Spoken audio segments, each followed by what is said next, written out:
तर भारतीय महिला क्रिकेट संघ आज इतिहास घडवण्यासाठी सज्ज झालाय।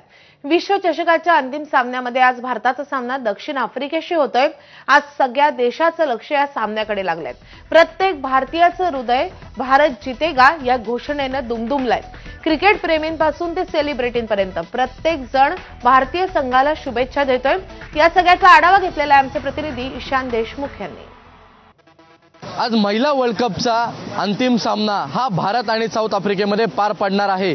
यावरतीच बोलण्यासाठी आपल्यासोबत सध्या क्रिकेट चाहते आहेत। भारत संघ जिंकेल अभिमानास्पद गोष्ट आहे।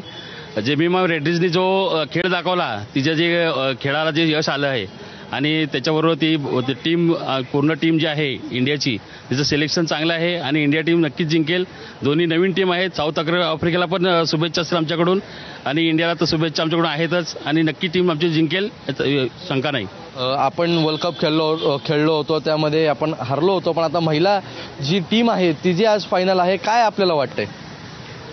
टीम आमची पहिल्यांदा फायनलला गेली आहे आणि एकदम अगदी सर्व भारतीयांना अभिमानास्पद गोष्ट आहे की आमची ही टीम एवढ्या कष्टाने की एवढा मोठा बलाढ्य संघ ऑस्ट्रेलियाला मात देऊन त्यांना पराभूत करून आज इंडियामध्येच ती वर्ल्ड कपच्या फायनल आहे आणि नक्कीच इंडियामध्येच हा वर्ल्ड कप येईल याची शक्यता। आपली क्रांती गौड आहे, ती एक चांगली बॉलर आहे। त्याच्यानंतरला बॅट्समन आहे स्मृती मानधना आहे, हरमनप्रीत कौर आहे जी कॅप्टन आहे, अक्षर चांगल्या प्रकारे ती टीमला हँडल करते आहे। त्याच्यानंतर जेमिमा रोड्रिग्स आहे, ती चांगली बॅटिंग केली तिने मागच्या मॅचला। ह्या मॅचला पण आम्ही अपेक्षित करतो की ती नक्कीच ह्यावेळेस चांगला परफॉर्मन्स करेल।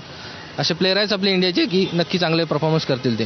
या ठिकाणी मागच्या टायमाला ऑस्ट्रेलियाबरोबर आपल्या इंडियाने चांगली फलंदाजी केली, चांगली बॉलिंग केली। त्यामुळे नक्कीच सर दोन्ही संघ तुल्यबल आहे, कोणाला कमी मागू जमणार नाही।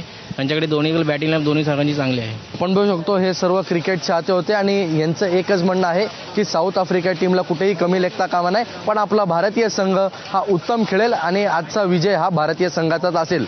कॅमेरामन रुपेश शेलारसह ईशान देशमुख, एबीपी माझा, मुंबई।